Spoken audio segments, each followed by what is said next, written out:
Cleópatra não conquistou o mundo antigo apenas com diplomacia e inteligência. Ela também dominou a arte do impacto visual. E entre todos os trajes lendários atribuídos a ela, poucos atiçaram tanta curiosidade quanto o famoso vestido feito com pele de cobra menos uma peça que unia simbolismo religioso, tecnologia artesanal avançada e um toque calculado de sedução política. Hoje você vai descobrir como artesãos egípcios eram capazes de transformar escamas, resinas aromáticas e fios de linho em um tecido flexível que brilhava como ouro sob o sol do Nilo. Vamos explorar desde as crenças por trás da serpente, até as oficinas escondidas, os processos de curtimento, os pigmentos, os rituais e as decisões estéticas que moldaram uma das roupas mais impressionantes da história. Se gostar desse mergulho no Egito Antigo, curta o vídeo, se inscreva no canal e venha comigo. Porque agora, vamos começar a história. No imaginário egípcio, poucas figuras eram tão poderosas e ambíguas quanto a serpente. Ela surgia nas margens férteis do Nilo, inspirava respeito entre camponeses, aparecia em amuletos funerários e coroas reais, e era constantemente evocada em rituais que buscavam proteção, fertilidade e equilíbrio cósmico. Para o Egito,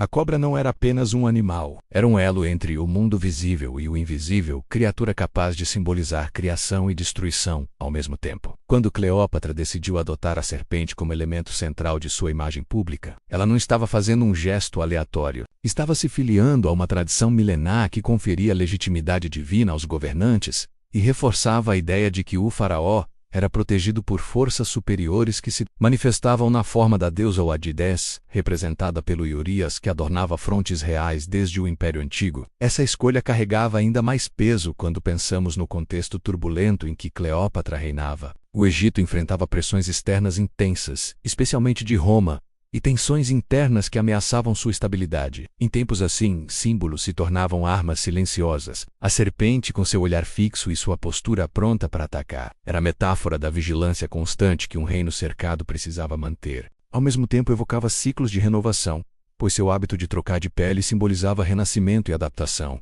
qualidades que Cleópatra cultivava para sobreviver num cenário político imprevisível. Adotar a serpente como marca pessoal era lembrar ao mundo que o Egito ainda possuía alma própria, independente de qualquer influência estrangeira. Mas a potência simbólica das cobras ia além dos templos e das mitologias formais. No cotidiano egípcio, elas representavam também fertilidade das margens do Nilo, abundância das colheitas e vitalidade das famílias. Isso fazia delas símbolos amplamente compreendidos pela população. Então, quando Cleópatra aparecia usando ornamentos, joias ou roupas inspiradas em serpentes, ela falava tanto ao povo simples quanto à elite sacerdotal. A pele de cobra no vestido, portanto, não era apenas exibição exótica. Era ponte entre camadas sociais, instrumento para afirmar que a rainha compreendia os fundamentos espirituais e emocionais que sustentavam seu país. Para a elite religiosa, a mensagem era ainda mais direta. Ouaditse, a cobra coroada, era guardiã do Baixo Egito e protetora do trono. Ela era a força que queimava inimigos com seu sopro ígneo, mantendo a ordem e afastando o caos. Associar-se ao Ouadiete reforçava o direito dinástico de Cleópatra, sobretudo em período em que era vital demonstrar que sua legitimidade ia além das alianças com Roma. O vestido de pele de cobra, carregado de brilho e textura quase sobrenaturais, tornava-se a afirmação viva dessa conexão. Cada escama, cada padrão natural do animal funcionava como extensão simbólica dessa deusa protetora. Porém, não era só a tradição que influenciava essa escolha. Cleópatra compreendia profundamente o poder da estética. Ela sabia que governar era também dominar percepções. E nada capturava o olhar tão rapidamente quanto o brilho orgânico das escamas, que reagiam à luz com intensidade singular. Esse efeito criava a sensação de movimento constante, como se o próprio espírito protetor da cobra estivesse ali, acompanhando cada gesto da rainha. A peça se transformava em afirmação visual de que Cleópatra era muito mais do que governante humana. Era intermediária entre mundo natural e ordem divina. Ao mesmo tempo, havia influência cultural grega em sua formação. Cleópatra, embora profundamente egípcia em sua política e em sua imagem pública, cresceu numa corte helenística que valorizava a teatralidade, presença cênica e impacto emocional das aparições. Essa fusão de tradições tornou sua estética única. O vestido de pele de cobra nascia justamente do encontro entre duas culturas. De um lado, espiritualidade ancestral do Egito. De outro, noções helenísticas de espetáculo, refinamento e expressividade. Era a síntese perfeita entre diplomacia, arte e fé. O ambiente político também influenciava essa construção simbólica. O Egito vivia momento decisivo, precisando reafirmar sua identidade enquanto disputava espaço com poderes estrangeiros.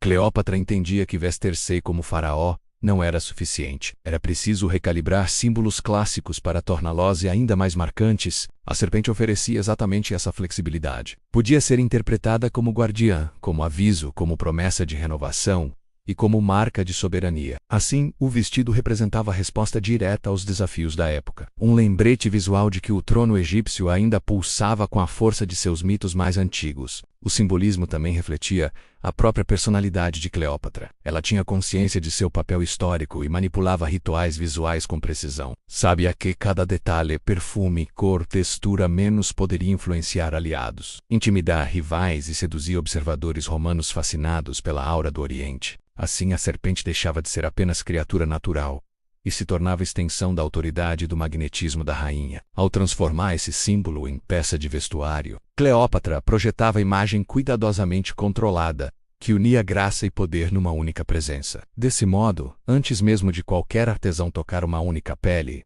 o vestido já existia no plano simbólico. Era resultado de séculos de tradição religiosa, de um cenário político exigente, e da sensibilidade estética de uma governante que entendia, como poucos, o valor da imagem na construção do poder. Tudo o que viria depois, os materiais, o trabalho manual, os pigmentos, o brilho, seria apenas manifestação física dessa ideia profundamente enraizada no imaginário egípcio.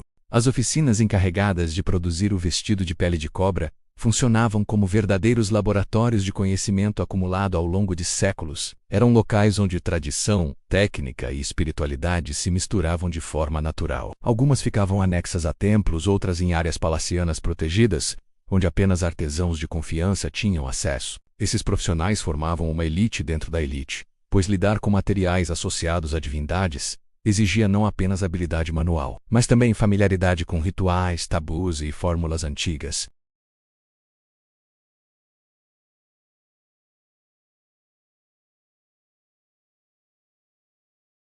O trabalho começava com uma etapa aparentemente simples, mas decisiva: a seleção das serpentes cujas peles seriam utilizadas. O animal precisava apresentar integridade, comprimento adequado e coloração que reagisse bem ao tratamento posterior. Algumas espécies eram preferidas por possuírem escamas com brilho natural. Outras ofereciam padrões mais simétricos, ideais para peças que exigiam continuidade visual. Artesãos observavam o estado da pele com atenção quase científica, verificando rigidez, elasticidade, presença de manchas e uniformidade do desenho. Qualquer imperfeição podia comprometer o efeito final e era motivo para rejeitar o material. Depois da seleção, iniciava-se o processo de remoção cuidadosa da pele. Isso exigia precisão para evitar rasgos, pois qualquer dano limitava muito a utilidade da peça. A pele era retirada ainda fresca e imediatamente submetida a uma limpeza inicial. Essa limpeza não era simplesmente lavar. Consistia em aplicação de soluções naturais feitas de água do Nilo misturada a óleos de plantas aromáticas. A intenção era remover resíduos, preparar a superfície e dar início a uma preservação preliminar que impediria a deterioração antes do curtimento. Enquanto isso, outros artesãos preparavam o linho que serviria de base estrutural ao vestido. Embora o traje fosse descrito como sendo de pele de cobra, na prática ele exigia suporte interno que garantisse flexibilidade. O linho egípcio era um dos materiais mais valorizados do mundo antigo, e o usado nesse tipo de peça era tecido com fios extremamente finos, quase transparentes, mas surpreendentemente resistentes. Em tiares altos, trabalhadores habilidosos cruzavam fibras com movimentos ritmados, criando tecido leve que sustentaria as peles sem pesar no corpo da rainha. As oficinas também possuíam áreas dedicadas ao preparo de pigmentos e substâncias aromáticas. Mesmo que a coloração intensiva fosse aplicada mais tarde, já no final da produção, muitos dos ingredientes precisavam de tempo para serem processados. Minerais como malaquita, galina e ocre eram triturados até virar pó finíssimo.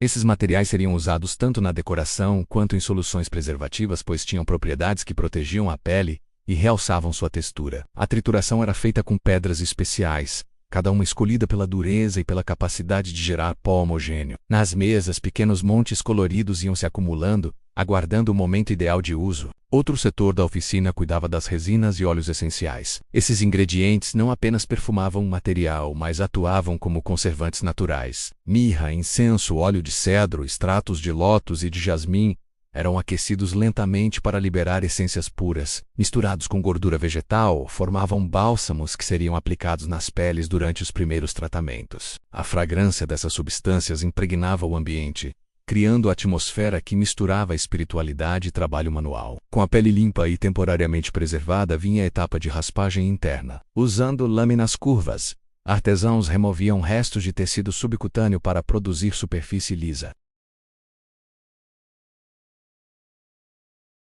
Assim, cada gesto era acompanhado de atenção constante, guiado por anos de prática. A pele, depois de raspada, era esticada sobre molduras de madeira para secar parcialmente sem perder formato. A luz do sol era controlada. Exposição excessiva endurecia o material, enquanto pouca luminosidade atrasava o processo. Por isso, as peles secavam em áreas sombreadas, onde o calor era regulado de forma mais uniforme. Nesse estágio, outras avaliações eram feitas. Algumas peles passavam por uma segunda ronda de limpeza para aprimorar a maciez.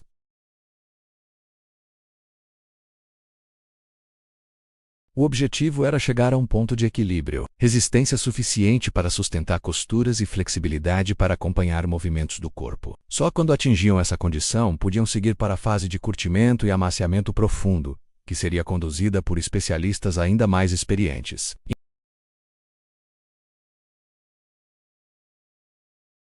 Agulhas finas, facas de corte, recipientes de cerâmica para imersão e pincéis de fibra vegetal ficavam dispostos em mesas de madeira escura. Cada item tinha função específica e era tratado com cuidado. Nas oficinas egípcias, instrumentos eram extensão das mãos, e muitos deles passavam de pai para filho, acumulando histórias e marcas do tempo. Todo esse ambiente formava verdadeiro ecossistema de criação. A organização era precisa, mas não rígida. Artesãos circulavam entre as áreas, consultando colegas, observando materiais, ajustando detalhes de acordo com a resposta da pele. Nada era feito às pressas, pois trabalhar com algo tão delicado exigia paciência e respeito. Antes mesmo de o vestido começar a ganhar forma, essas etapas iniciais determinavam se o resultado final seria obra-prima, digna de Cleópatra ou peça inadequada para uso real. Dessa maneira, os materiais fundamentais eram habilmente preparados, transformados e classificados, formando base do processo que daria origem ao vestido. A partir desse ponto, as peles estavam prontas para entrar numa das fases mais delicadas do trabalho, a etapa em que seriam literalmente transformadas em tecido vivo, flexível e capaz de acompanhar cada gesto da rainha.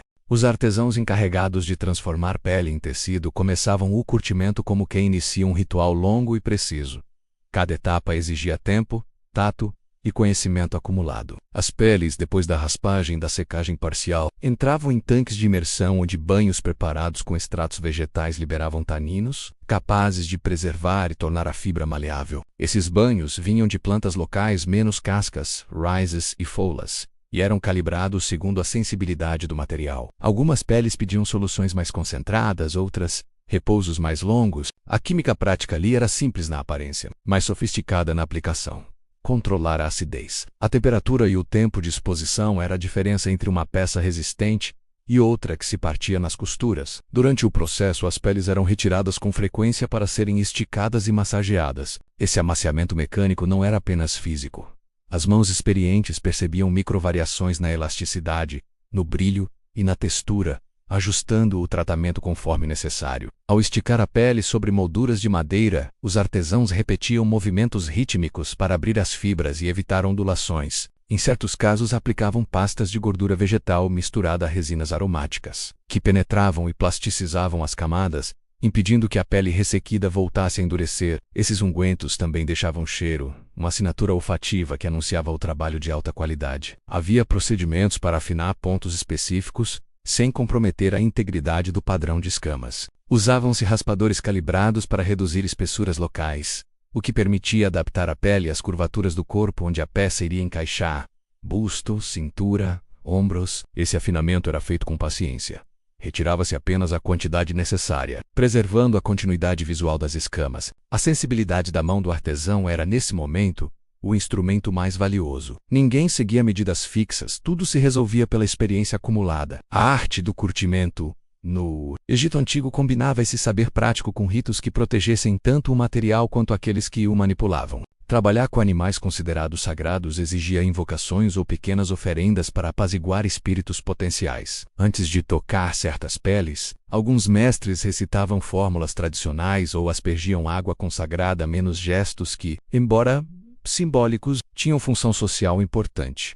Reforçavam a compreensão coletiva de que aquele objeto não era mero tecido, mas portador de significado. Além disso, certas substâncias aplicadas no processo, como resinas de mirra ou óleos de lótus, carregavam simultaneamente propriedades conservantes e valor ritual, criando uma ponte entre eficácia técnica e legitimidade simbólica. Outro método para amaciar consistia em ciclos alternados de umedecimento e secagem controlada. A pele era hidratada, trabalhada manualmente, e então colocada em ambiente com ventilação moderada para que o processo estabilizasse. Repetir esse ciclo várias vezes permitia às fibras se reorganizarem gradualmente, adquirindo flexibilidade sem perder resistência. Esse procedimento demandava paciência. Acelerar o ritmo significava aumentar o risco de fissuras. Demorar demais poderia provocar mofo ou odor desagradável. A gestão do tempo, portanto, era estratégica e dependia do senso do mestre. Além do trabalho manual, certas oficinas utilizavam calor indireto para facilitar a penetração de óleos e resinas. Recipientes com vapor aromático eram empregados para abrir poros e permitir que substâncias protetoras se fixassem de forma homogênea. Em outros casos, o fumigamento suave com resinas queimadas oferecia efeito insecticida e conservante, criando uma camada protetora que ajudava a evitar futuros ataques de insetos e micro-organismos. Esses procedimentos uniam empiria e observação, técnicas testadas geração após geração, até se tornarem prática corrente.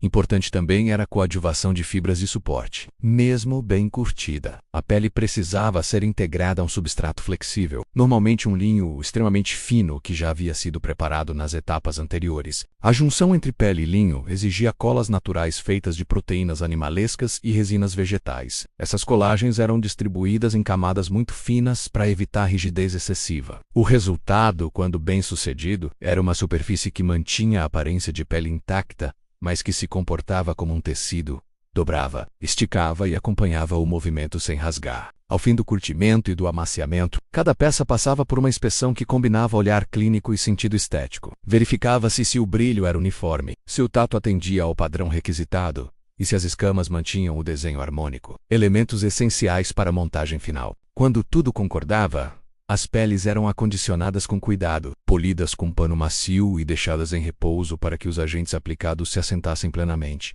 O trabalho de transformar pele em tecido no universo de Cleópatra era, portanto, uma confluência de ciência prática, menos manipulação de taninos, controle de umidade e aplicação de ungüentos protetores menos com tradição ritual, em que cada gesto tinha significado. Essa combinação garantia não só a durabilidade do material, mas também seu valor simbólico, pois o vestido que nasceria dali teria de exalar autoridade, beleza e presença. Sem essa aliança entre técnica e fé, a peça não passaria de pele trabalhada. Com ela, tornou-se instrumento de poder pronto para cumprir sua função política e estética nas mãos da rainha. A montagem do vestido começava muito antes da agulha tocar a pele. Os artesãos reuniam as peças já tratadas, selecionando cada fragmento de acordo com textura, coloração e padrão de escamas. Essa etapa exigia olhar treinado. Pequenas irregularidades na superfície determinavam qual parte do corpo de Cleópatra receberia aquela porção de material. Áreas mais lisas serviam para regiões que precisavam de movimento constante, enquanto segmentos mais espessos reforçavam zonas de tensão ou sustentação. Era um trabalho quase coreografado,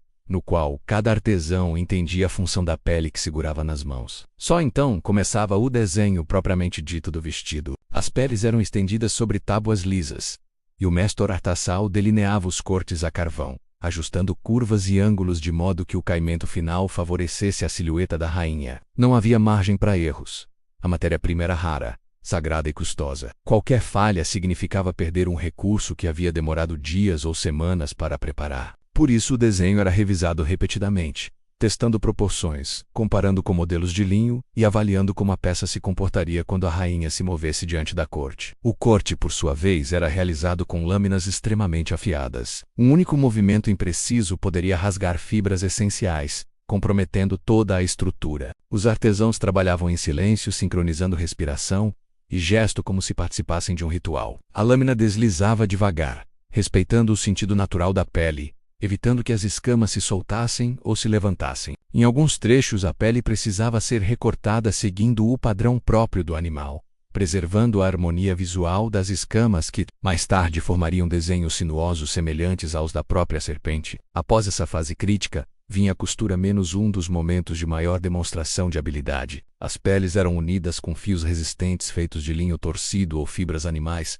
preparadas especificamente para esse tipo de trabalho. As costuras internas ficavam escondidas, mas mesmo assim eram feitas com extremo cuidado para evitar atritos contra o corpo. Já as costuras externas podiam ganhar aspecto decorativo, com pontos simétricos que imitavam a fluidez de uma serpente em movimento. Cada emenda era reforçada, mas não podia ser espessa demais, para não comprometer o caimento. O objetivo era que, ao vestir a peça, Cleópatra sentisse apenas a leveza de uma segunda pele. A aplicação das escamas era uma etapa especialmente meticulosa. Embora muitas permanecessem naturalmente presas à pele, outras eram recolocadas e ajustadas para reforçar certas áreas ou criar padrões visuais mais marcantes. Algumas escamas eram fixadas com resinas aromáticas, que além de colar suavemente, perfumavam o vestido. Outras eram alinhadas manualmente com pequenos instrumentos de osso, mantendo a direção uniforme. O resultado era um brilho irregular, mas hipnótico, que capturava a luz das tochas e refletia tons dourados, verdes e terrosos. As bordas do vestido exigiam reforços especiais. Os artesãos adicionavam tiras finas de couro maleável ou faixas de linho entrelaçado, para impedir que as extremidades se desgastassem com o uso. Essas bordas podiam receber apliques metálicos, pequenos tubos de ouro ou contas de faiança que vibravam discretamente quando a rainha caminhava. Não eram apenas detalhes estéticos. Esses reforços conferiam equilíbrio, garantindo que o vestido caísse de forma elegante, sem enroscar na pele ou dobrar em excesso. O acabamento final incluía polimento suave da superfície, aplicação de óleos aromáticos e fixação de eventuais adornos. Muitas versões desse tipo de vestimenta eram combinadas com faixas de linho extremamente fino, quase translúcido, que ficavam por baixo da pele de cobra. Esse linho evitava atrito direto com o corpo e deixava a peça ainda mais confortável, além de destacar os relevos e as sombras produzidas pelas escamas. Em ocasiões especiais, o vestido recebia ornamentos adicionais, colares que se integravam ao corte, braceletes que prolongavam o visual serpentino e até placas de ouro moldadas com símbolos ligados à deusa Wadjet. Quando finalmente ganhava forma, o vestido parecia vivo. Ele se movia com fluidez surpreendente graças ao trabalho de amaciamento e ao alinhamento preciso das peles. Cada curva acompanhava o corpo de Cleópatra com naturalidade, como se a serpente estivesse deslizando junto com ela. A combinação entre rigor técnico e sensibilidade estética transformava a peça em algo muito maior que uma vestimenta. Era um manifesto político, espiritual e artístico. Assim, etapa após etapa, o vestido deixava de ser um conjunto de peles cuidadosamente tratadas e se tornava um símbolo de autoridade, proteção divina e refinamento cultural. Nas mãos dos melhores artesãos do Egito, a fusão entre tradição, ciência e criatividade dava vida a uma das peças mais emblemáticas associadas à imagem da rainha. A etapa de coloração do vestido era uma das mais delicadas e sofisticadas de todo o processo. Embora a pele de cobra já tivesse tonalidades naturais impressionantes, os artesãos buscavam intensificar nuances, destacar padrões e criar contrastes que exaltassem ainda mais a aura de Cleópatra. Para isso recorriam a pigmentos minerais cuidadosamente moídos, escolhidos não apenas pela vivacidade das cores, mas também pelos significados simbólicos que carregavam. Tons esverdeados obtidos da malaquita reforçavam a associação com a fertilidade e a renovação. Já as partículas douradas derivadas da pirita ou de misturas com ocre amarelo conferiam brilho solar, evocando prosperidade e poder dinástico. Esses pigmentos eram misturados a agentes naturais que funcionavam como fixadores, como goma arábica ou resinas vegetais aquecidas. A mistura resultante era aplicada com pincéis de fibra vegetal ou pequenos instrumentos de osso, em camadas muito finas, para não comprometer a flexibilidade da pele. Os artesãos trabalhavam lentamente, testando a intensidade da cor à luz das tochas e do sol. Como cada pele reagia de forma diferente, a coloração exigia ajustes constantes, criando um jogo de sombras e reflexos que dava profundidade ao traje. Parte do encanto do vestido vinha dessa variação natural,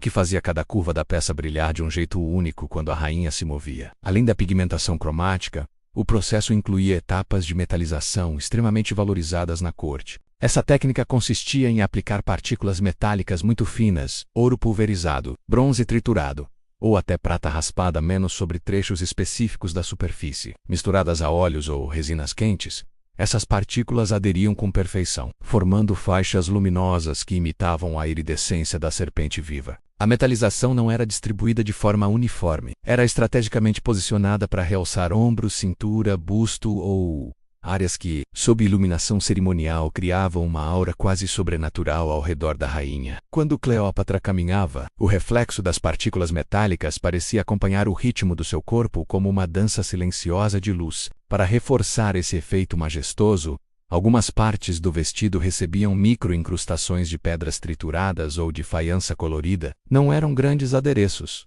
mas detalhes minúsculos aplicados entre as escamas para sugerir profundidade e textura. Esses pontos de brilho criavam a ilusão de que a criatura representada pela vestimenta estava sempre em movimento. A combinação de pigmentos terrosos, metais reluzentes e pequenas incrustações tornava o traje uma obra de arte complexa, capaz de transmitir poder sem precisar de palavras. Mas a imponência do vestido não se limitava ao aspecto visual. Um dos elementos mais essenciais era o perfume. Para o Egito Antigo, fragrâncias tinham caráter sagrado, evocavam divindades, protegiam contra forças malignas e reforçavam a presença espiritual do governante. Os artesãos preparavam uma mistura de óleos aromáticos, muitas vezes extraídos de flores do deserto, resinas raras e essências trazidas de outras terras. Mirra, olíbano, canela e cardamomo eram combinados em proporções milimétricas, buscando um aroma que representasse luxo e autoridade, mas também sofisticação e intimidade. Esses perfumes eram aplicados diretamente sobre a pele do vestido em pinceladas sutis ou absorvidos por pequenos tecidos costurados na face interna da peça. Isso permitia que a fragrância fosse liberada aos poucos,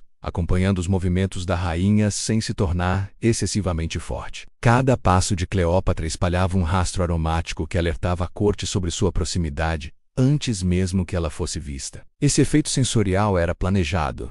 O perfume transformava o vestido em uma extensão da presença real, imersiva e inesquecível. As resinas aromáticas também tinham papel funcional. Algumas eram usadas como selantes, formando uma película protetora sobre a superfície da pele. Essa camada aumentava a durabilidade do brilho, evitava desgaste e conferia ao traje um aspecto mais homogêneo. Outras resinas eram aplicadas ainda mornas, penetrando nos poros da pele e criando reflexos discretos que adicionavam profundidade ao acabamento. Dessa forma, o vestido não apenas exalava aroma, mas também ganhava textura e resistência. Todo esse processo de coloração, metalização e aromatização não era apenas uma questão estética. Representava uma fusão entre arte e espiritualidade, técnica e simbolismo. A combinação desses elementos reforçava a mensagem política de Cleópatra.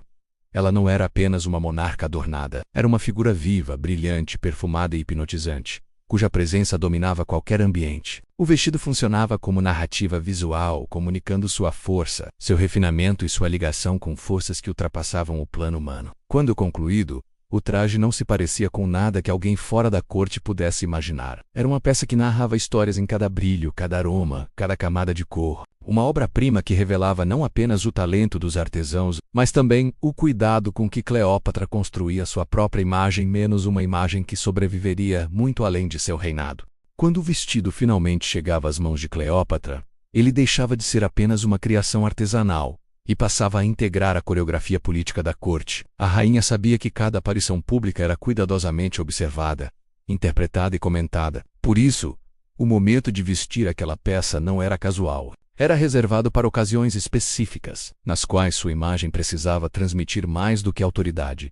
Precisava evocar divindade, inteligência estratégica e domínio absoluto sobre o imaginário do Egito e de seus aliados. O traje era colocado com a ajuda de assistentes treinadas, que ajustavam cada dobra, conferiam a posição das escamas e verificavam o alinhamento das áreas metalizadas. Era como preparar uma armadura sagrada. O impacto visual era imediato. Quem a via pela primeira vez com um vestido de pele de cobra tinha a sensação de presenciar algo quase sobrenatural. A luz refletida nas escamas, intensificada pelos pigmentos e metais aplicados, criava um halo mutante que moldava sua silhueta. Sob tochas, candeeiros ou luz solar, a peça ganhava aparência completamente distinta. À noite, o brilho se tornava mais profundo, mais hipnótico, dando a impressão de um animal vivo deslizando sobre o corpo da rainha. De dia, as nuances esverdeadas e douradas ressaltavam a ligação com as divindades protetoras do Nilo e com o ciclo da vida. O vestido era, portanto, mais que uma vestimenta, era um espetáculo. Para a corte,